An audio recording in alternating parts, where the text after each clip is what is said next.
Eu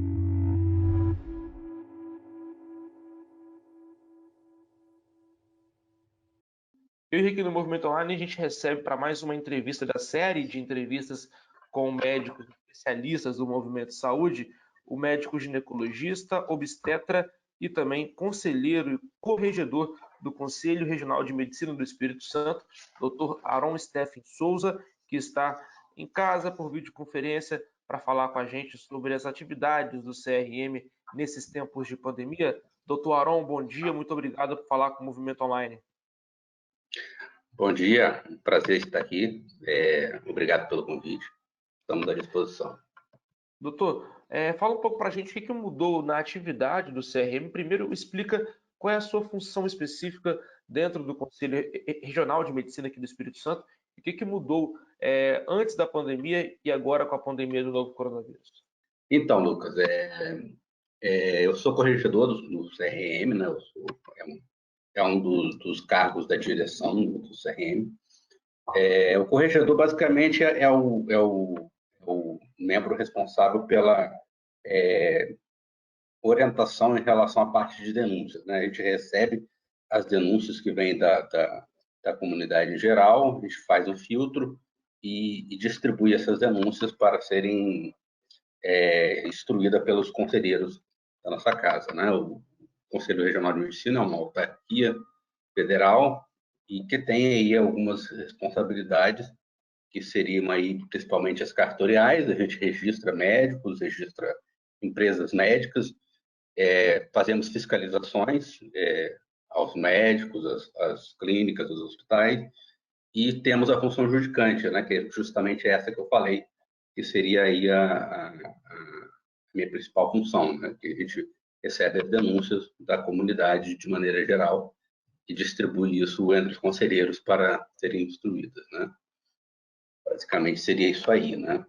E sobre o que mudou, doutor, antes da pandemia, esse trabalho do CRM em geral mesmo, com pós-pandemia, o CRM criou algum mecanismo para acompanhar essa pandemia? Como vem sendo o trabalho após a declaração da OMS de pandemia mundial global desse novo coronavírus?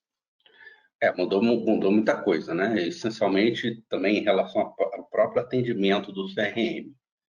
A gente precisou estabelecer novas regras, né, em relação a, principalmente para evitar a aglomeração de pessoas, né? A gente suspendeu todas as reuniões, suspendemos todas as plenárias, todas as sessões de julgamentos, diminuímos o pessoal de trabalho, né, para evitar que fique lá. O pessoal está trabalhando mais na parte de home office.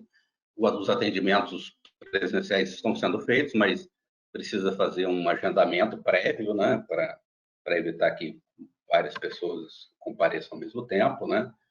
Fazem um atendimento agendado, né? E a parte específica de denúncias, de andamento de processos foram suspensos, né, por ordem do CFM. A gente é ligado ao Conselho Federal de Medicina, então algumas decisões partem de lá. Então foram suspensos todos os prazos de processo, de sindicâncias. Então essa parte judicante, ela ficou paralisada, né? A gente recebe algumas demandas, mas elas não estão correndo porque os prazos estão suspensos, né? Aí a primeira assim, coisa que realmente o TRM tomou atitude foi de montar um comitê, montou um comitê de enfrentamento da crise do coronavírus, com alguns membros do conselho, conselheiros, né? E esse comitê ele centralizou as decisões relacionadas ao Covid, né? Ao enfrentamento, né? E dentre esses objetivos, a gente tem o objetivo de fiscalizar, principalmente como está sendo a distribuição dos EPIs aos médicos, né? Então, assim, é uma preocupação nossa que a nossa classe é uma classe que está à frente, né, do enfrentamento, né, e, nos atendimentos. A gente está exposto muito à contaminação pelo Covid-19, então a gente se preocupou com a proteção do médico. Então, a principal atitude realmente foi abrir a fiscalização, e estamos fazendo, devagarinho, estamos fiscalizando todos os hospitais e clínicas, e estamos recebendo denúncias também dos colegas que porventura não estejam tendo os EPIs sendo oferecidos pelos hospitais ou clínicas, né? E a gente está com 0800 também, né? O médico pode entrar em contato para oferecer denúncias específicas em relação a essa falta de EPI, né? Que é a nossa principal preocupação, realmente, né? Doutor, sobre essa questão dos EPIs, que é uma situação que vem sendo falado muito na mídia, que os médicos e profissionais de saúde em geral, como enfermeiros, técnicos de enfermagem, estão em falta em vários lugares do país. Qual é a situação atual aqui do Espírito Santo, pelo que o senhor tem observado nesse comitê do CRM, pelas denúncias que vêm chegando? O Estado do Espírito Santo tem lidado bem, tanto em hospitais particulares, em hospitais públicos, com as questões dos EPIs? Como é que está a situação do Espírito Santo em relação ao fornecimento, às condições de trabalho ideais para os médicos aqui no estado? Eu acho que, de maneira geral, né, no país todo, existem algumas dificuldades em relação à compra do EPI, né? O EPI, ele ficou escasso, né? Então, assim, as encomendas são feitas, mas acaba demorando se chegar, né? Então, a gente recebe muita denúncia de falta de EPI. Então, a gente vai até o hospital, conversa com a direção, conversa com o gestor. A gente teve algumas reuniões com a Secretaria de Saúde, né? Fazendo essa cobrança, né? Em relação ao EPI. E a informação é que estão sendo feitas as compras e estão sendo oferecidos EPI que são usados de maneira racional, né?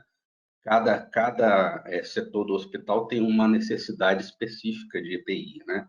O médico que vai atender lá na ponta, que não tem tanto contato com o médico, com o paciente infectado, ele usa só a máscara. O paciente que vai ser operado, que vai precisar de ser entubado, ele precisa de uma proteção maior, precisa de óculos, precisa do face shield, que é aquela capa que fica à frente, precisa de gorro, precisa de capote. Então, depende muito do setor. Então, esse uso está sendo feito de maneira racional. Então, alguns setores, eles têm que ter esse EPI mais completo, né? E alguns setores podem ser só relacionado à máscara, ao óculos, à luva, basicamente isso, né? Mas, assim, no início, a gente teve bastante denúncia e, conforme a gente vai passando dos hospitais, aparentemente esses fornecimentos estão acontecendo de maneira melhor, né? Então, está sendo oferecido, assim, está sendo realmente fornecido conforme a gente tem orientado, né, aos hospitais, né?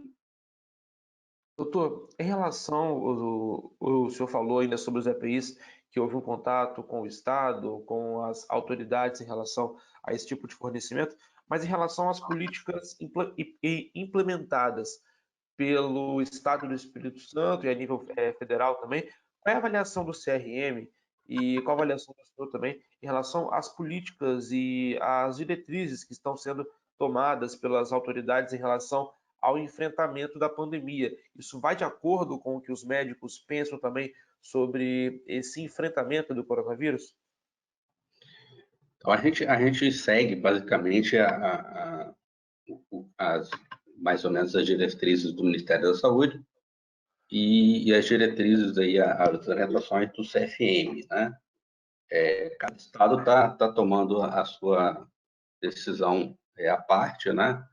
Eu acredito que basicamente, como é tudo novo, como é uma doença nova e as coisas estão, cada momento surgem novas novidades, eu acho que basicamente o que o Estado tem feito em relação a essa parte de isolamento social é importante, né? Os cuidados de higiene básicos são importantes.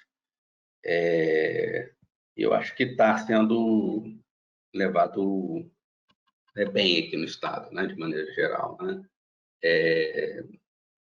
Eu acho que com o tempo, com cada dia, a gente vai aparecendo coisas novas e a gente vai se adaptando, né?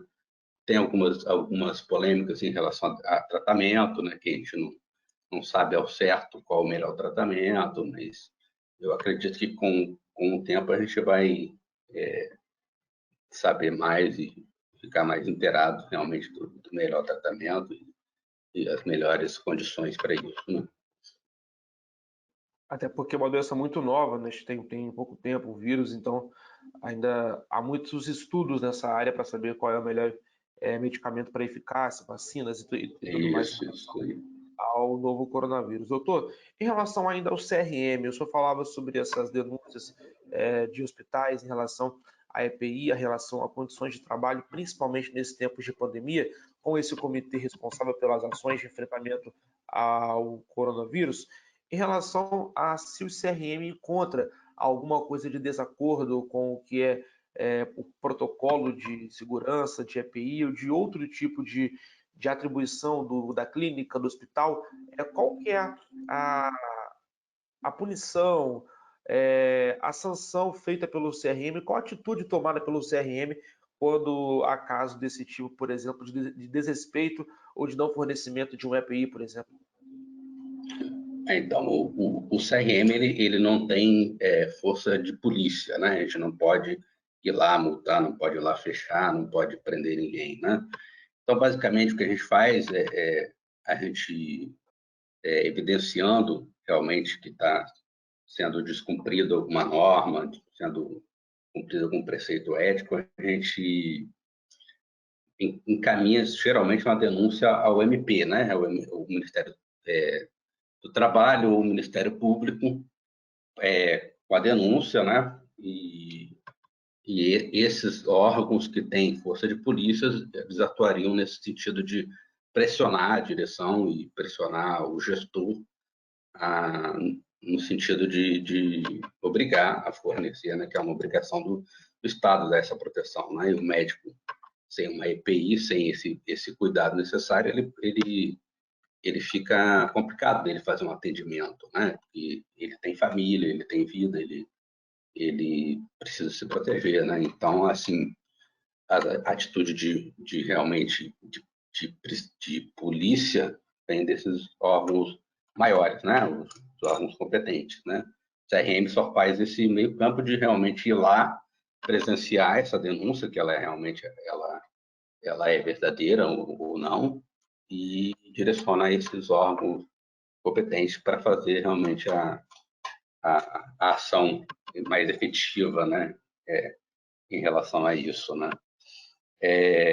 Por outro lado, também quando a gente presencia alguma denúncia que tem algum componente ético, então vai ser aberto também um procedimento administrativo no CRM, né? Vai ser aberta uma sindicância que vai ser apurada e no final do processo pode ser levado a julgamento e o colega, o diretor ou o médico envolvido em alguma atitude antiética, ele pode ser julgado e receber algum tipo de punição, né?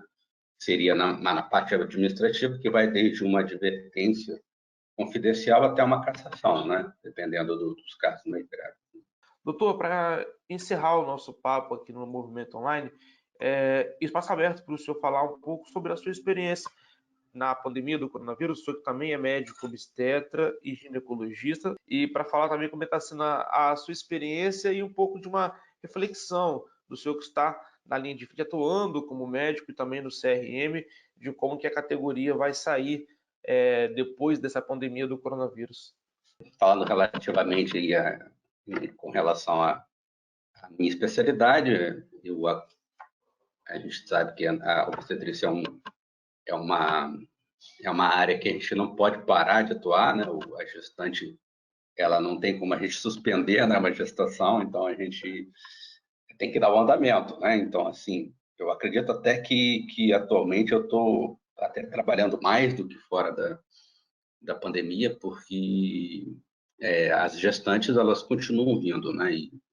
E elas têm essa responsabilidade de dar andamento, a maioria não falha, né? Uma ou outra fica com aquela dúvida de se eu vou na consulta, se eu me exponho ou não, se eu levo meu acompanhante ou não, mas a maioria acaba entrando em contato e a gente orienta aí ao consultório, manter o andamento do pré-natal, preferência não levar o acompanhante, uma parte chata, né? O pai quer acompanhar, mas a gente tenta convencer a não levar o acompanhante. Quando o acompanhante vai, a gente atende também, porque, afinal de contas, está todo mundo no mesmo barco, né? E é importante que todos realmente se protejam com a máscara, né?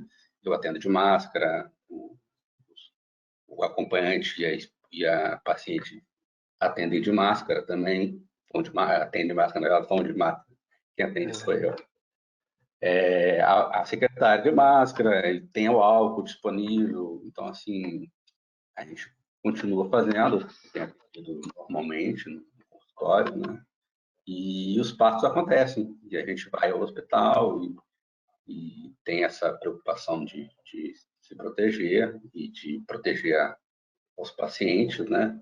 Por sorte, eu ainda não tive nenhum contato, assim, pelo menos com você, né? Que a gente sabe que tem casos assintomáticos, que a gente não sabe que tem corona, mas aparentemente eu não tive nenhuma gestante positivo e eu não tive nenhum contato mais perto com nenhum paciente. Então, assim, quem está lá no pronto-socorro, eu acredito que sofre muito mais com isso, né? Porque atende o paciente realmente infectado e depois vai para casa, né? Pode levar a doença aos familiares. Então, essa é uma preocupação que eles têm mais do que eu, né?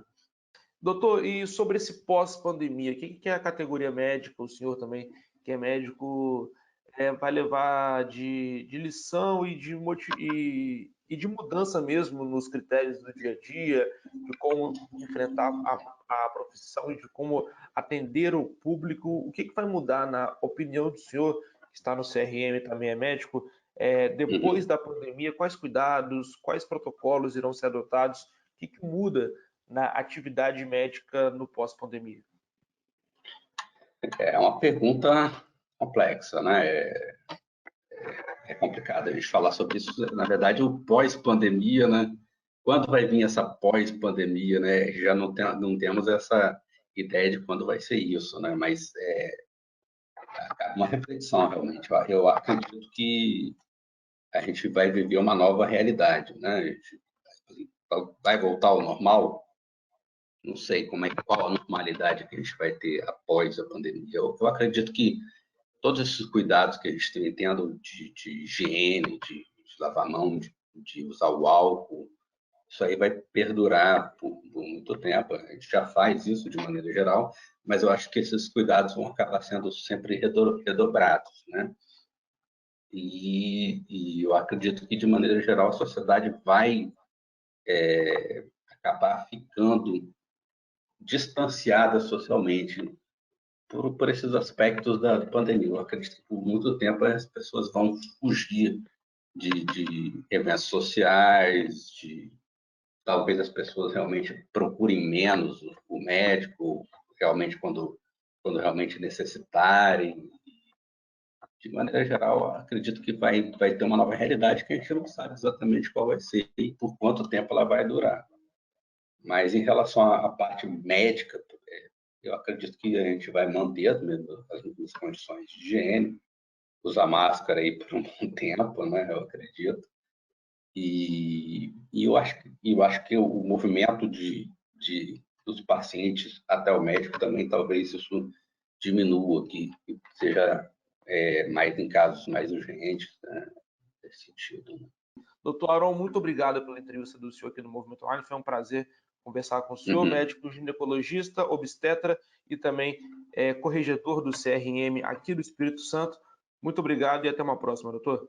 Eu que agradeço, tchau, bom dia para vocês e até a próxima oportunidade.